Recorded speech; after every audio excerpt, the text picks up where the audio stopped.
கடந்த ஒரு வாரமா நீங்க நியூஸ் சேனல ஓபன் பண்ணி பார்த்தாலும் சரி, பேப்பர திருப்பி திருப்பி பார்த்தாலும் சரி, ஆனா அடிக்கடி ஒரே ஒரு வார்த்தை மட்டும் ரிப்பீட் வந்துட்டு இருக்கும். அது என்ன அப்படின்னு பார்த்தீங்கன்னா, ஏஐ. Artificial intelligence. இப்போ டெல்லியில உலகமே திரும்பி பார்க்குற அளவுக்கு ஒரு சம்பவம் ஒண்ணு போயிட்டு இருக்குது. அதுதான் இந்தியா ஏஐ இன்ஃபாக்ட் சமிட் 2026.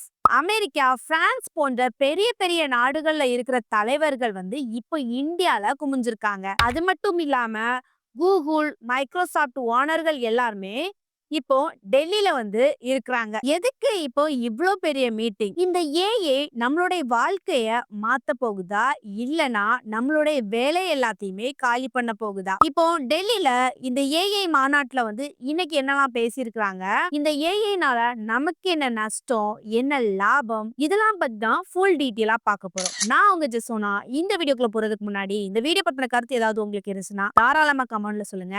ஏன்னா உங்களோட கமெண்ட்டை பார்த்துட்டு நாங்க நெக்ஸ்ட் வீடியோ இன்னும் பெஸ்டா எடுக்கிறதுக்கு ரொம்பவே யூஸ்ஃபுல்லா இருக்கும்.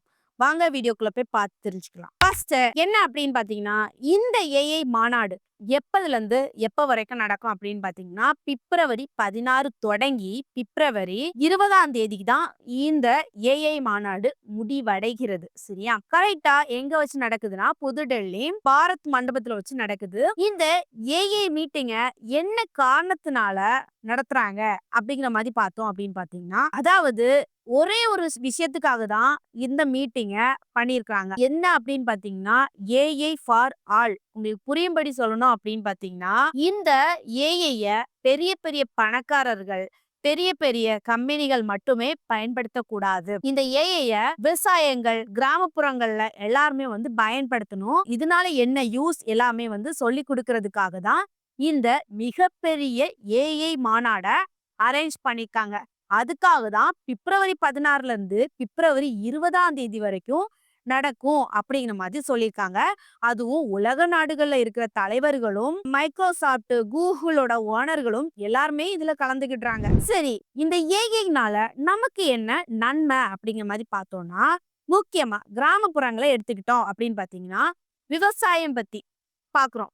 அதாவது நம்ம இப்போ பயிர் பயிரிடுறோம்.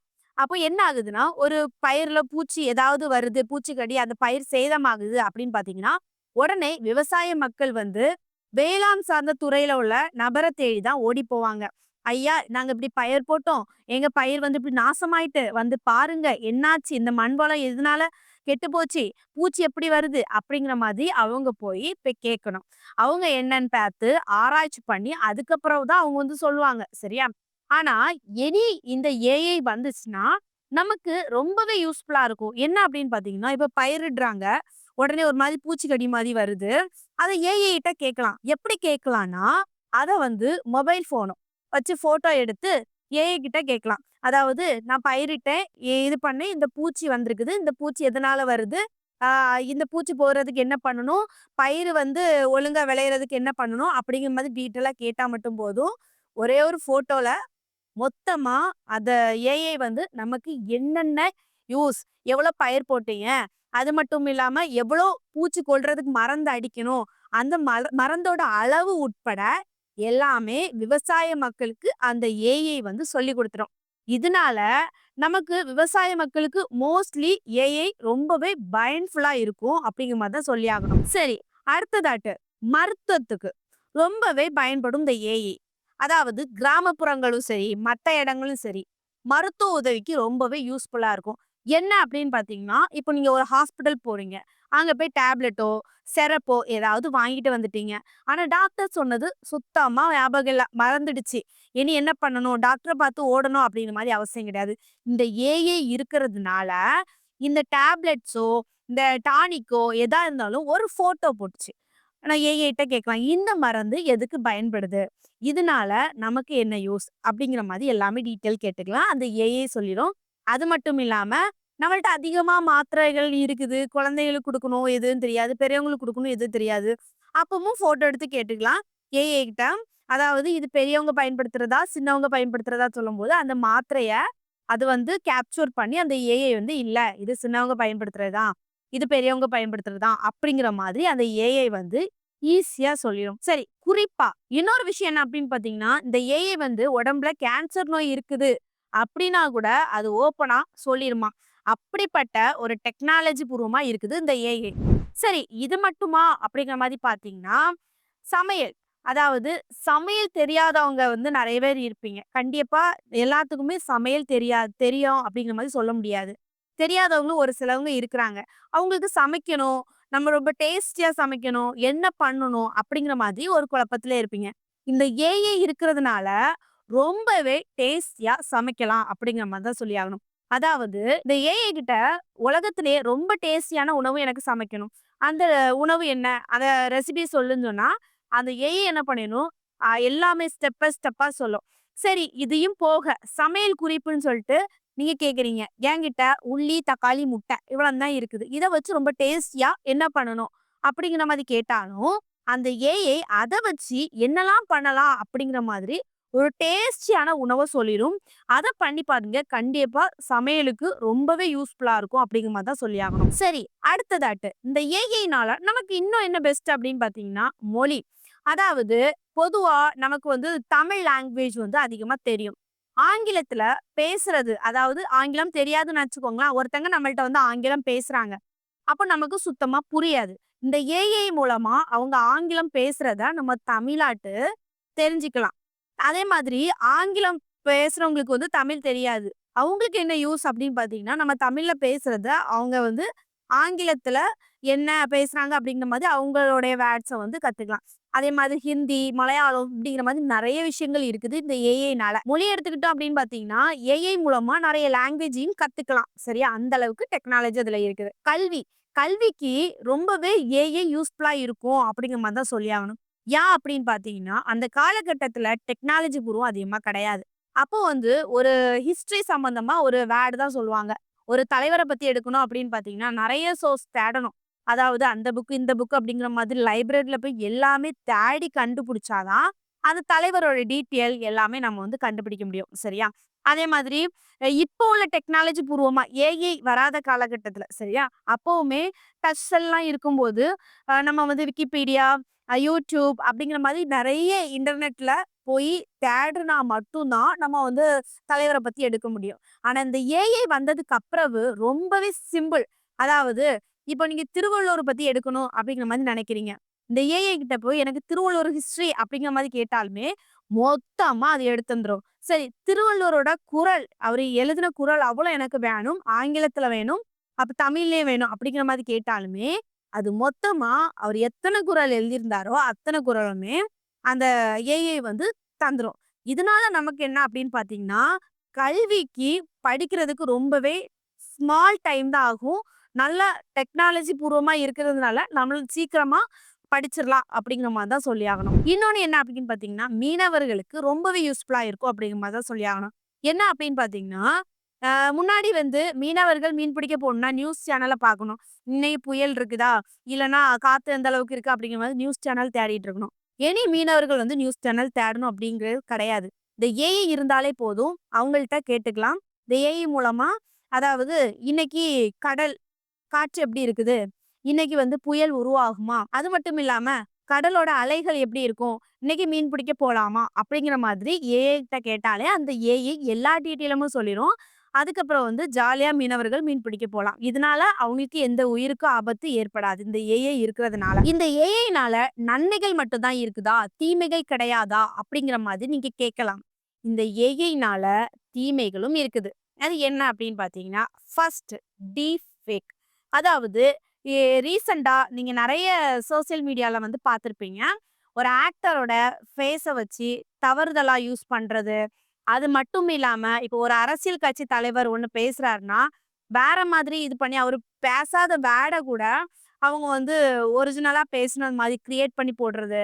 இந்த மாதிரி சம்பவங்கள்ல அதிகமா ஈடுபட்டுட்டு இருக்காங்க. இத நம்ம பார்த்துட்டு இருக்கோம். இதுக்கெல்லாம் முற்றுப்புள்ளி வைக்கிறது மாதிரி எதுவும் பண்ண முடியாதா? அப்படிங்கிற மாரி கேட்டீங்கன்னா, முற்றுப்புள்ளி வைக்கிறது மாதிரி ஒரு விஷயமும் இருக்குது. என்ன அப்படின்னு பார்த்தீங்கன்னா, இதெல்லாம் தடுக்கிறதுக்கு உலக நாடுகள் எல்லாமே சேர்ந்து ஒரு சட்டம் கொண்டு வரப்போறாங்க. அது என்ன சட்டம் அப்படிங்கிற மாதிரி இந்த டெல்லில அதாவது பிப்ரவரி 16லேருந்து 20 வரைக்கும் பேசிட்டு இருக்கிறாங்களா, அதுல வந்து அவங்க கலந்து ஆலோசிச்சுட்டு என்ன சட்டம் அப்படிங்கிற மாதிரி அதிகபூர்வமா வெளியிடுவாங்க. அடுத்ததாட்டு இந்த ஏஐனால நமக்கு வேலை போயிடுமா அப்படிங்கிற மாதிரி எல்லாருக்கும் ஒரு பயம் இருக்கலாம். என்ன அப்படின்னு பார்த்தீங்கன்னா, ஒரு சிலவங்களுக்கு எல்லாத்துக்குமே போகும் அப்படிங்கிற மாதிரி கிடையாது. ஒரு சிலவங்களுக்கு போயிரும். இப்போ உங்களுக்கு சிம்பிளா ஒரு புரியும்படி ஒரு கதைய சொல்றேன். அதாவது ஒரு காலகட்டத்தில, அதாவது கம்ப்யூட்டர் வந்த காலகட்டத்தில எல்லாருமே என்ன பயந்தாங்கன்னா, கம்ப்யூட்டர் வரப்போது, இனி யாருக்குமே வேலை இருக்காது. அப்படிங்கிற மாதிரி எல்லாருமே பயந்தாங்க. ஆனா கம்ப்யூட்டர் வந்ததுக்கு அப்புறம் தான் எல்லாத்துக்குமே அதிகமா வேலை இருக்க ஆரம்பிச்சுச்சு. ஏன்னா எல்லாருமே கம்ப்யூட்டர் கத்துக்கிட ஆரம்பிச்சுட்டாங்க. எல்லாமே எந்த ஒரு விஷயமா எடுத்தாலுமே, எந்த ஒரு தொழிலா இருந்தாலும் கம்ப்யூட்டர் இருந்தா மட்டும் தான் ஒர்க். கம்ப்யூட்டர் வந்ததுக்கு அப்புறம் தான் எல்லாத்துக்குமே அதிக வேலை கிடைக்க ஆரம்பிச்சுது. அப்படிதான் நடந்துட்டு இருந்துச்சு. சரியா? ஏஐனால இந்த வேலை இருக்காது அப்படிங்கிற மாதிரி யாருமே நினைக்க வேண்டாம். என்ன அப்படின்னு பார்த்தீங்கன்னா, இப்ப இந்த ஏஐ வருதுன்னா, இந்த ஏஐ என்ன அப்படிங்கிற மாதிரி அதிகமா கத்துக்கிட்டு, நல்லா தெரிஞ்சுக்கிட்டு ஒரு காலகட்டத்தில இப்போ உங்களுக்கு ஒரு வேலை வேணும் அப்படிங்கிற மாரி போறீங்க. அந்த கம்பெனி கிட்ட போய் சொல்றீங்க. எனக்கு இந்த ஏஐ பத்தி எனக்கு இது தெரியும். இந்த ஏஐ வச்சு இது இது பண்ணலாம். இது இது பண்ணலாம். கம்பெனி சக்சஸ் ஆகும். அப்படிங்கிற மாதிரி நீங்க பேசுறீங்கன்னா, கண்டிப்பா உங்களுக்கு வந்து இந்த ஏஐ மூலமாவே உங்களுக்கு வந்து வேலை தருவாங்க. "அப்படியாப்பா உனக்கு இந்த ஏஐ ஃபுல் டீட்டெயில் பத்தி தெரிஞ்சிருக்கு. சரி இனி நீ வேலை பாரு." அப்படிங்கிற மாதிரி இந்த ஏஐ இருக்கிறதுனாலயே உங்களுக்கு வந்து கண்டிப்பா வேலை கிடைக்கும். அதனால பயப்படணும் அப்படிங்கிற மாதிரி அவசியம் இருக்காது. சரி, இந்த மாநாடு எப்ப தொடங்கிச்சு அப்படின்னு பார்த்தீங்கன்னா, பிப்ரவரி 16ஆம் தேதி தொடங்கிச்சு. யார் தொடங்கி வச்சாங்க அப்படின்னு பார்த்தீங்கன்னா, பிரதமர் நரேந்திர மோடி அவர் தான் தொடங்கி வச்சாரு இந்த மாநாட்ட. பிப்ரவரி 17ஆம் தேதி செவ்வாய்க்கிழமை. எது சார்ந்து வந்து மாநாடு நடந்துச்சு அப்படின்னு பார்த்தீங்கன்னா, மருத்துவம், கல்வி, விவசாயம் போன்ற துறை ஏஐ போன்ற துறை சார்ந்த ஏஐ பயன்பாட்டிற்காக இந்த மாநாடு வந்து மீட்டிங் நடந்துச்சு. சரியா? அடுத்ததாட்டு பிப்ரவரி 18ஆம் தேதி புதன்கிழமை. இன்னைக்கு எத சார்ந்து நடக்கும் அப்படின்னு பார்த்தீங்கன்னா, ஆராய்ச்சி மற்றும் புதிய கண்டுபிடிப்புகள் பற்றி விவாதங்கள் வந்து நடக்கும் அப்படிங்கிற மாதிரி சொல்லியிருக்காங்க. அடுத்ததாட்டு பிப்ரவரி 19 வியாழக்கிழமை என்ன நடக்கும் அப்படின்னு பார்த்தீங்கன்னா, உலக தலைவர்கள் மற்றும் Google, Microsoft சிஇஓக்கள் அவங்க வந்து பங்கேற்று அவங்க என்னென்னலாம் சார்ந்து பேசுவாங்க. அந்த மாதிரி மீட்டிங் நடக்கும் அப்படிங்கிற மாரி சொல்லியிருக்காங்க. பிப்ரவரி 20ஆம் தேதி வெள்ளிக்கிழமை ஜிபிஏஐ கவுன்சிலிங் மீட்டிங் வந்து நடக்கும் அப்படிங்கிற மாரி சொல்றாங்க. அன்னைக்கு இந்த ஏஐ சார்ந்து வந்து முடிவடையும் அப்படிங்கிற மாரி சொல்லியிருக்காங்க. முக்கியமா இந்த மாநாட்ட எதுக்காகவும் அரேஞ்ச்மென்ட் பண்ணியிருக்காங்க அப்படின்னு பார்த்தீங்கன்னா, ஆல்ரெடி நம்ம யூஸ் பண்ற ஏஐ, சாட்ஜிபிடி, ஜெமினி இது எல்லாமே ஃபாரின்ஸ்ல உள்ள அ ஏஐ தான் நம்ம வந்து பயன்படுத்திட்டு இருக்கோம். அவங்களுடைய டேட்டாவ வச்சு தான் நம்ம பயன்படுத்திட்டு இருக்கோம். சரியா?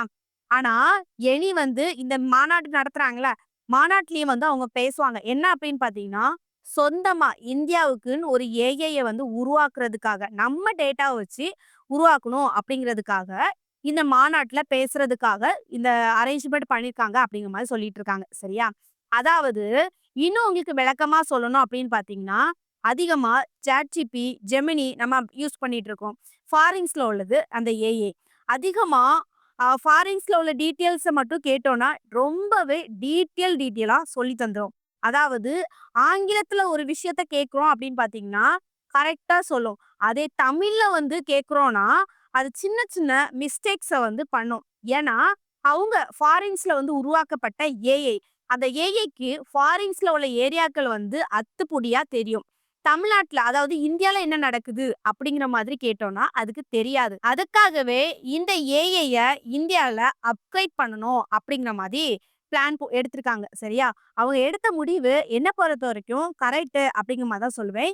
ஏன் அப்படின்னு பார்த்தீங்கன்னா, இந்தியால ஒரு ஏஐய உருவாக்கினாங்க அப்படின்னு பார்த்தீங்கன்னா, நம்ம இந்தியால நடக்கிற எந்த சம்பவத்த அந்த ஏஐட்ட கேட்டாலுமே, அது கரெக்ட்டா துல்லியமா என்ன நடந்து, என்ன ஏதுன்னு சொல்லிட்டு எல்லாமே நமக்கு டீட்டெயிலா சொல்லிரும். சரி, இப்போ புது டெல்லியில நடக்கிற இந்த ஏஐ மாநாட்டுல யாரெல்லாம் கலந்துக்கிட்றாங்க அப்படின்னு பார்த்தீங்கன்னா, அதாவது பிரதமர் நரேந்திர மோடி அவர்களும், அப்புறம் வந்து பிரான்ஸ் அதிபர் இமானுவேல் கோம்ரான், அதுக்கப்புறம் வந்து உலகத்தோட டாப் டெக் கம்பெனி சிஇஓக்கள் கலந்துக்கிட்றாங்க. குறிப்பா சொல்லணும்னா Sundar Pichai, Satya Nadella, Nvidia, boss Jensen, Huang யூ பெரிய பட்டாளமே இந்த மாநாட்டுல வந்து கலந்துக்கிட்றாங்க அப்படிங்கிற மாதிரி சொல்லியிருக்காங்க. சரி, இந்த வீடியோ பார்க்குற நீங்க ஏஐ தொழில்நுட்பத்துக்காக என்ன பண்ணியிருக்காங்க, டெல்லியில ஒரு பெரிய மாநாடு நடக்குது. ஆனா, ஏஐ வந்து எல்லாத்துக்குமே யூஸ் அப்படிங்கிற மாதிரி அவங்க பேசுறாங்க. இந்த வீடியோ பார்க்குற நீங்க ஏஐ வந்துச்சுன்னா நமக்கு என்னென்ன நன்மைகள் இருக்கும், என்னென்ன தீமைகள் இருக்கும் அப்படிங்கிற மாதிரி உங்களுடைய கருத்தை கமெண்ட்ல சொல்லுங்க. நெக்ஸ்ட் ஒரு வீடியோல சந்திக்கிறேன். பாய்.